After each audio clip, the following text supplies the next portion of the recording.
Okay, I want you guys to listen to this woman. She used to be raised in a white nationalist religion. She said she used to be Mormon, and she breaks down the Nicki Minaj thing with Turning Point, and I feel like it's super duper interesting, and it's a worth listening to type thing. What you doing, big girl? So I want to play it, and I want to interject in a little bit in it, but I want you to hear how she breaks it down and the optics of the whole thing concerning Nicki Minaj and these white nationalists, right? Let's see here. And she's got a pretty good channel because she used to be a trad wife and part of, this neo-Christian religion that pushes a really broken patriarchy, or their form of Christianity. But I want you to listen. I'm pregnant. Oh shit, hold on. Gotta be a fucking commercial right when you get on. I'm Jenna Gage, and this is Life Take Two. Hey, everybody. Welcome to my Christmas vacation Airbnb. Kevin and I have been away for a week. It's been so nice. We've been hiking, sleeping in late. So she's remarried. The man she was married to was abusive towards her, and now she's remarried.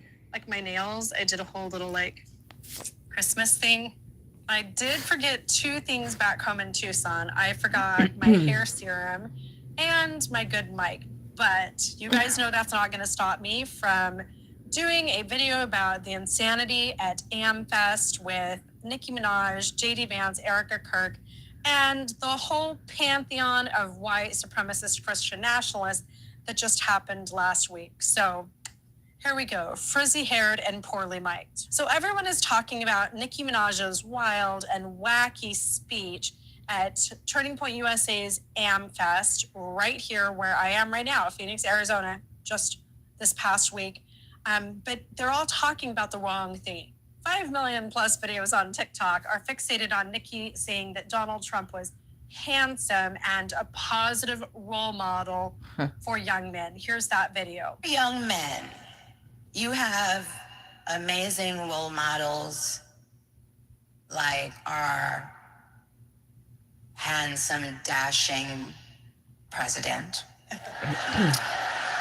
And you have amazing role models like the assassin JD Vance, our vice president. And when I say that,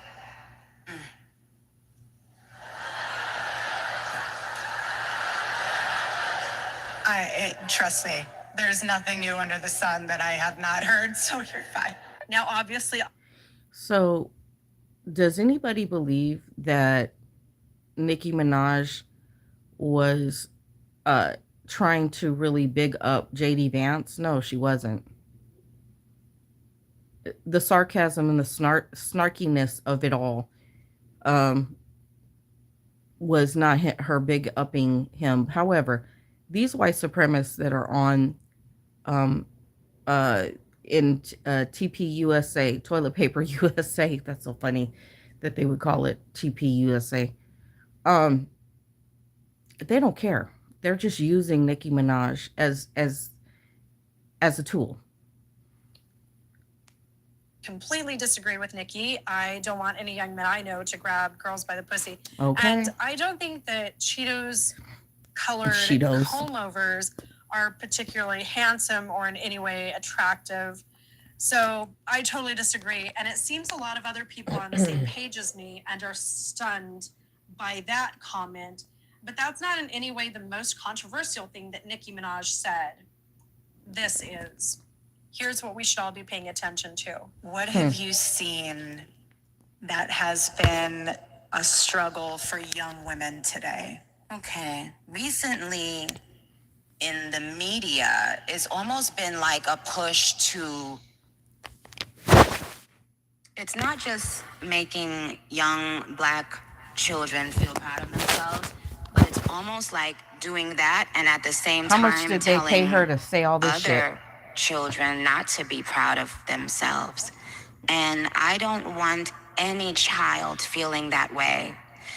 If we felt like that as Black women, why would we want to do that to other women? Why would we now need to make other people downplay their beauty so that we can feel, no, that's not how it works. I don't need. Can I say something? I've got to say this. Little white girls, um, abuses start in the home, okay? Little white girls who feel inferior, that shit starts at home and then it expands outward. So if little white girls are feeling suicidal or they're feeling, things aren't right for themselves or have low self-esteem, let me just tell you, it started in the household long, long, long before she went into school. It started with her family not, protecting her. It started with her mother's jealousy of her. So if a little white girl is feeling that kind of way, just know that it started at home. Because if you are putting in to your children and you're building their self-esteem and you're doing all those things, it really wouldn't, the outside world or the outside forces of the world wouldn't affect you. They just don't. Okay. So I just want to put that part out there before Nikki goes on this tangent for white supremacy. Someone with blonde hair and blue eyes to downplay their beauty because I know my beauty. Do you understand? It doesn't bother me that a woman feels and says that she's beautiful. Amen. Why shouldn't she feel that? Why have we gotten to a point where certain colors or certain kinds of people have to be afraid of loving themselves and loving the way they look? Like, isn't that wild? No. And so for little girls, I don't want. No, what's really wild is the fact that a lot of these white mothers are very hateful towards their daughters. So that's the part that's really wild. More so than her going to school and being picked on maybe by somebody of another racial group. So the real wildness is that what the little girl's going through at home. That's what's wild.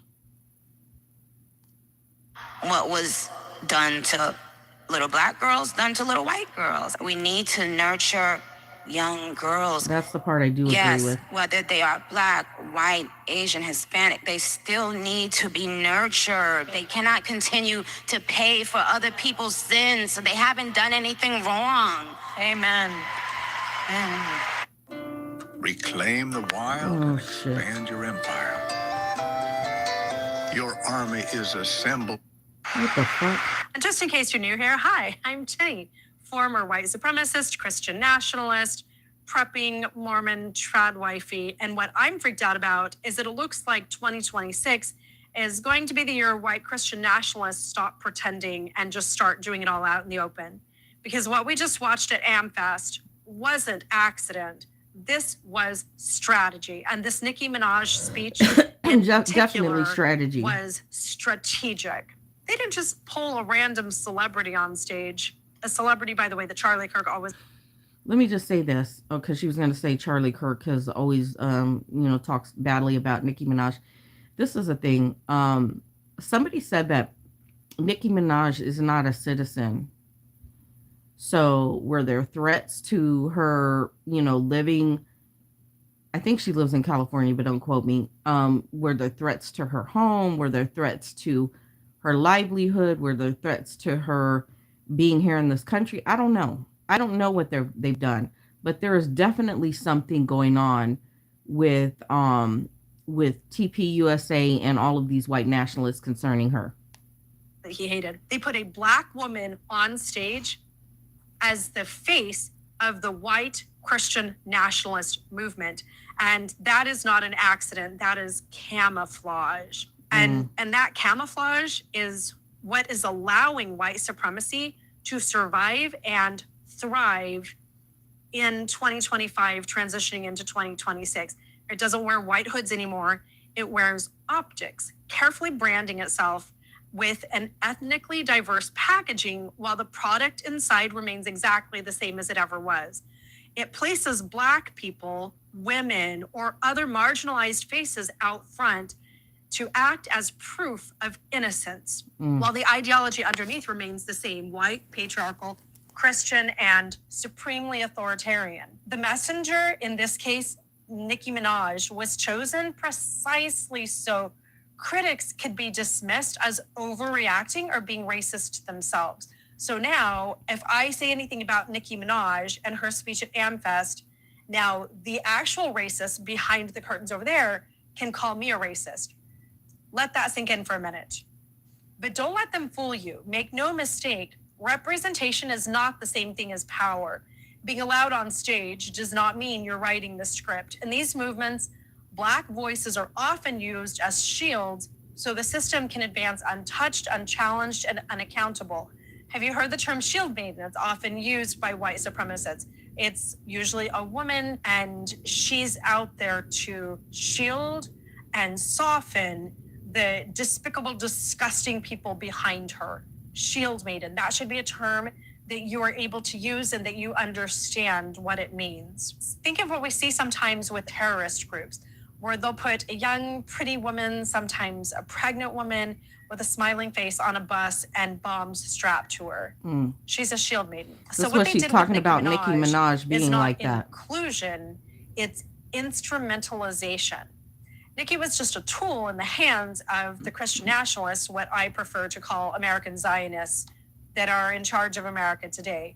And that's why the real story of AmFest isn't whether Nicki Minaj actually thinks that Donald Trump is handsome, whether or not she was dropping an Easter egg about what really happened to Charlie Kirk, or was being insensitive to his widow. So definitely that was weird, but that's not the real story. The real story is white Christian nationalism just tested very publicly whether it can launder its ideology through a Black woman and get away with it. You see, there were two main characters at AmFest. You need to know who these main characters are, because they are the political power force ruling America right now today. Super simple. The lead. Shit. I hate these fucking commercials. As if YouTube doesn't make enough money. Come on, dude. And the followers. Now we, the non-believers out here watching it all on social media, the people who didn't stand in line to see the show, we are not the target audience, and we have absolutely no power in the system whatsoever. Brainwashed, racist, homophobic people who love Donald Trump and Jesus are the target audience. So you and me, we're not even in this story at all. Like, we don't matter. You matter to me, but we don't matter to them. One of the most important characteristics of a cult leader that you should know about is their very narrow worldview, very black and white thinking. There's not a lot of room for anything nuanced whatsoever. Trust me, I spent 48 years of my life inside cult. Cult leaders only see things their way, and they are not ever trying to make everyone happy. They only care about their followers. So the leaders here in charge, they only cared about the people in the room. They knew this stuff was going to be out there on social media. They knew that there were cameras. They knew that there were microphones. They don't care about you. They don't care about me. Here's the only thing the leaders of the Trump regime, Turning Point USA, and the Christian nationalist movement care about. Their goal is actually very simple. They want to take political power and permanently fuse it with Christianity. Let that It's called a sink in. theocracy. You may be familiar with that term. That is their only goal. That's what all their money is going to. That's what everything that they're doing is for, to fuse political power and Christianity in America together. They don't care about personal faith. They don't really care about freedom of religion. Power, that's their objective. They believe America was meant to be a Christian nation, run by God-ordained leaders, enforced by law, courts, schools, and the military. Their version of Jesus, by the way, is not about compassion, humility, empathy. That's why Charlie Kirk constantly said the phrase toxic empathy, which, like, empathy can't be toxic. Empathy is beautiful and wonderful. Buy yourself one of my toxic empathy shirts. I'll put that link in the description. It'll just make you feel like you're wrapped up in a warm blanket. Their version of Jesus is about authority, obedience, hierarchy, and control. So they want to turn America back to Jesus, yes, but their Jesus, the one who justifies domination, patriarchy, nationalism, and a whole bunch of punishment for people who don't toe the line. That's the project. Let that sink in. So they don't care. They know that the Jesus of the Bible was definitely not a white man. That's for sure. That's number one. But they've created, instead of God creating them in their image, as in man in the image of God, these white nationalists have created God in their own image. So they don't care what the scriptures say. They don't follow what the scriptures say. They're creating their own form of Christianity.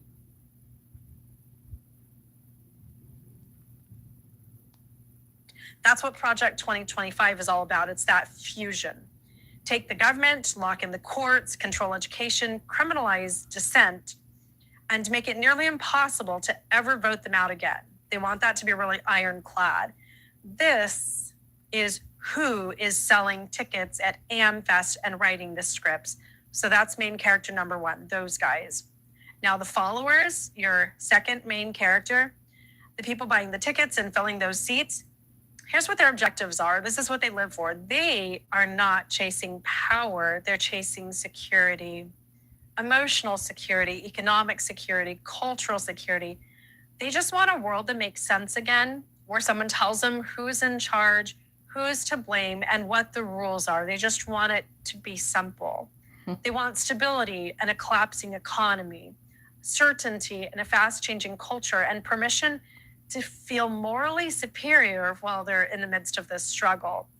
They hope Christian nationalism will give them jobs, order, meaning, and protection for themselves and their children and their children's children. Protection from immigrants, from queer people, from women with autonomy, the horrible, evil feminists like myself, from change itself. They don't like that chaos. They don't like to be in chaos. They are trying to bring things in their own little homes and families back to order. They don't see themselves as authoritarians. They see themselves as defenders of their church-going way of life, of traditional family, of America. They believe making America a Christian nation will finally make them safe, respected, and on the right side of history, even if it costs other people their rights. Those other people are going to hell anyways. I'm personally told in my comments on an almost daily basis. So they don't care about them. And then Niki says something that should have stopped everyone cold. This is just so weird to me. She starts talking about blonde-haired, blue-eyed white girls being afraid to love themselves. She frames it like white girls have lost confidence, like they're scared to be proud of who they are. And she says it's okay for them to feel confident. You know what trips me out is this racial stuff. They're creating something you have no control over. You have no control over the skin you come into this world in, the eye color. You have no control over any of that physical dominance that you in the physical body that you come into. However, you do have control over how you treat people. You have control over how you interact with people. You have control over your dignity. You have control over, I won't say control over your dignity, because people will rape you. They'll do all kinds of things to break your dignity, but you have control over your self-autonomy when it comes to how you think in a righteous manner and things like that. You have control over that, right? So the problem I have with people that are racially identified is they make their skin tone or their racial ethnicity be the determining factor of their character. In my opinion, there's nothing there. That's just that's just superficial shit. You just came into this world like whatever the fuck you came in like. You have no control over it. So it to me it's not a character builder. It's not it doesn't define you as a human being. Let her finish. Two. Let's pause right here because this is a Black woman on a Christian nationalist stage. Talking about They Nicki hand her the Minaj. microphone. She delivers a talking point straight out of white grievance politics. And that should feel very strange because it is strange. And more importantly, it's not real at all. This isn't real. Here's the reality. No white girl in America is sitting in her bedroom afraid to love herself because of Black people, because she's white. That is not a thing. That has never been a thing ever. That fear is manufactured. I'm a white woman and I am mom and stepmom and mother-in-law to 5 beautiful females. And I have a lot of young women in my life. And this is not on any of their list anywhere of things that they're worried about. Here's a list of things that young white girls are actually worried about that Nicki Minaj could have talked about in her speech. Depression, anxiety, the suicide rates, their bodies and appearances being picked apart online. This is a huge factor for my girls. Impossible beauty standards leading to eating disorders, losing their reproductive. Let me just say this. So she's touching on the things that Nicki Minaj could have talked about when it comes to little white girls. She said something about eating disorders and things like that. Listen, the parents are the parents are the first line of defense for children when it comes to self-esteem.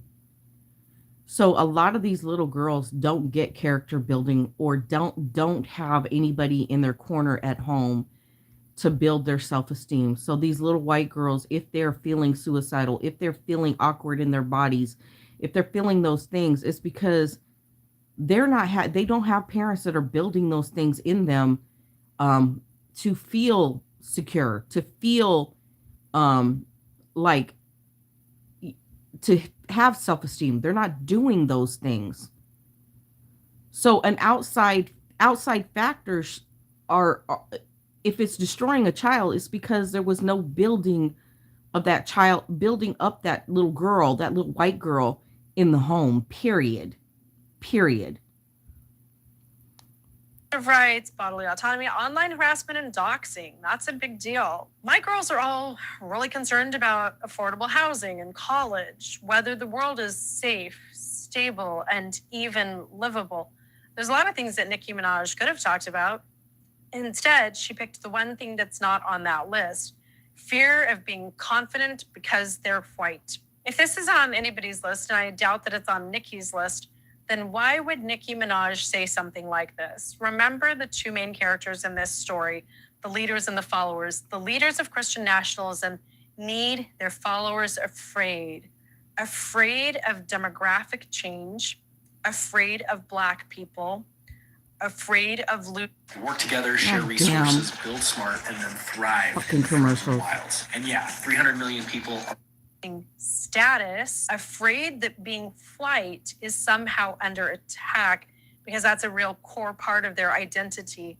And the leaders need to give their followers permission, moral permission, to go along with all of this so they can bring racism back into the open, which is what they just did. That's what this was. Mm-hmm. This wasn't about little girls' self-esteem. It was about telling white followers, your fear is justified, your resentment is valid, your racism is confidence, not hate. And saying it through a Black woman is the point. That is such a major fucking grift.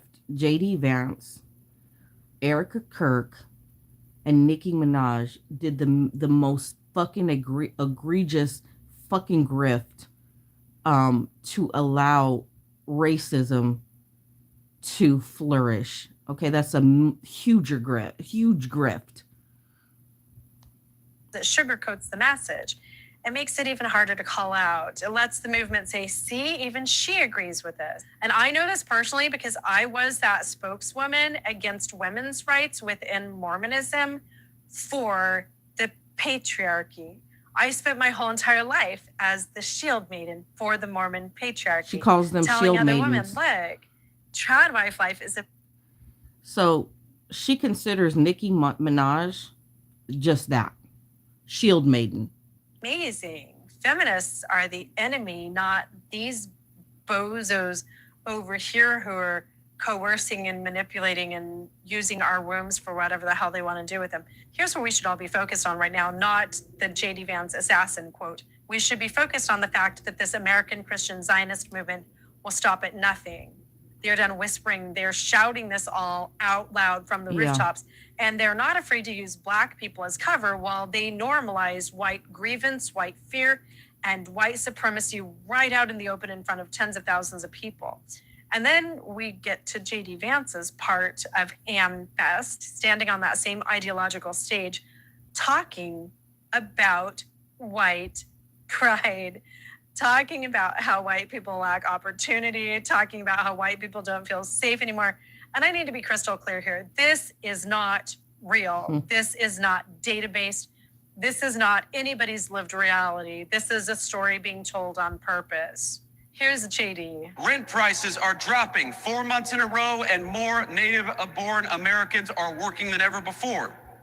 Unlike the left, we stand against treating anybody, and I love what Nikki said about this. We don't treat anybody different because of their race or their sex. So we have relegated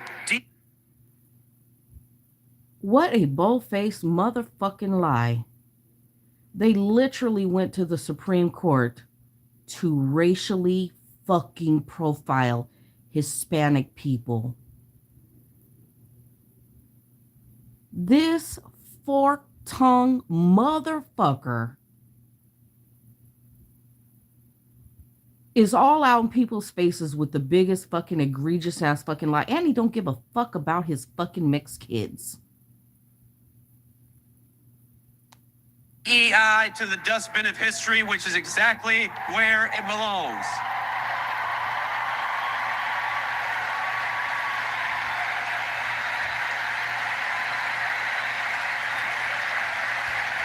In the United States of America, you don't have to apologize for being white anymore.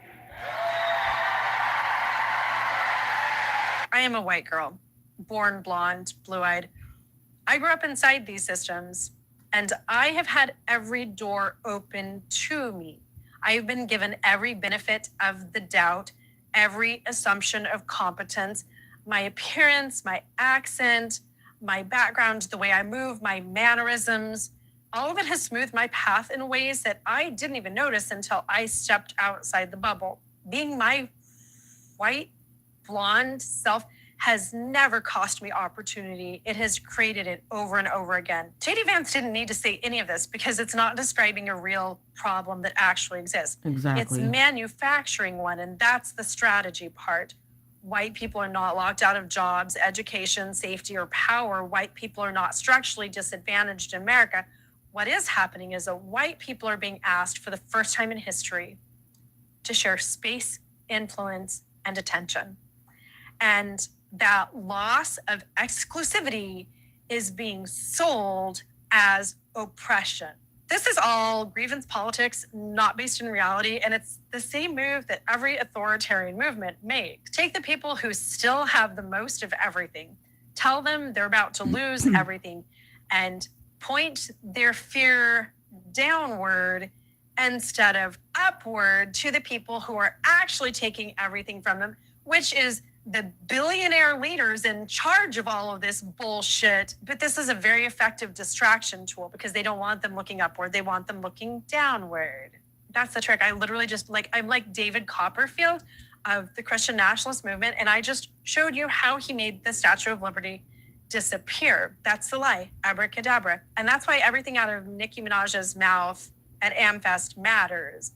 Not because it's true, but because it's a very useful magic trick. And it's useful because, again, there are just those two main characters in the story, the leaders and the followers. The rest of us, we don't exist. We're not part of this trick. The leaders don't want to share power. They never have. And they know that they can't say that part out loud. They can't just be like, we don't want to share power. That's why they have to have magic. So they outsource the message. They put a Black woman on stage so they can say, see, we aren't racist. This isn't hate. This is truth. This is family. This is America. This is apple pie and what your grandma would want. This is what Jesus would want. This is what Charlie would want.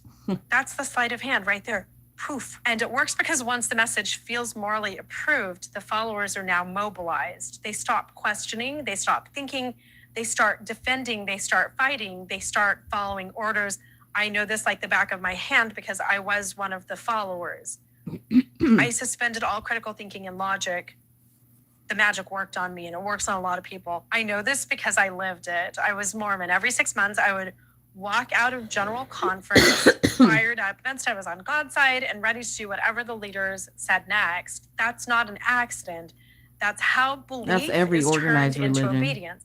I remember listening to Black people speak in Mormon church, and the feeling it gave me of permission to be a white supremacist, because see, even the Black guys believe white people are better. It removed all of my guilt for being hateful. I wasn't hateful. I was just right. The truth sometimes hurts, and that's okay. And this is why Nicki Minaj is so terrifying to me, because now I know they will stop at absolutely nothing. When a movement is willing to use anyone, even the people that it ultimately harms, to launder its message, that tells you exactly how far it's willing to go. This, what we saw out of Nicki Minaj, this is escalation. And it's happening right out in the open. So listen, we cannot let them win. I personally don't want to exploit my friends of other ethnicities to protect my own comfort. I want to fight for their rights. And here's the hard truth white people need to sit with. This movement benefits us. And that's exactly why it's our responsibility to stop it. Silence is not neutrality when the system is designed in your favor. Let me say that again. Please grab a pen, write this down, tape it to your fridge, read it to your kids. Silence is not neutrality when the system is designed in your favor. This is everything right now. So this is where I draw the line in the sand, publicly, clearly, without any apologies. The back of our coins, it says something that means something to me. E pluribus unum, out of many one. That is my line in the sand. On Ellis Island, there's a poem that says, give me your tired, your poor. That is my personal line in the sand, because we all rise together or not at all. For me, freedom and opportunity mean nothing if my Black friends don't have them, my queer friends don't have, if my female friends don't have them, if my Muslim friends, my Buddhist friends, you guys get the picture. If any of us are excluded, then that's not freedom. No. That's not liberty and justice for all. United we stand, divided we fall. You guys, this is on us. We have to fight this. Happy holidays, you guys. I'm gonna go hit the Science Museum with Kevin to see some ruins from Pompeii. So that is coming from an ex-white nationalist who was in a organized religion that, in her opinion, and a trad wife, taught white supremacy and white nationalism in what Nicki Minaj did and how she was used to push the message. And I got it. I understood what they were doing. What they were doing was trying to get Nicki Minaj and her followers, mainly Black young women, voters, to come to their side and vote for Trump and vote for Republicans and vote for this mess. Just like they got the Hispanic voters for Trump. And then what did they end up doing? Betraying the Hispanic voters and deporting the Hispanic voters. So this is a move to take the Black female young vote and to vote against their own best interests. That's what Nicki Minaj did by getting on that soapbox.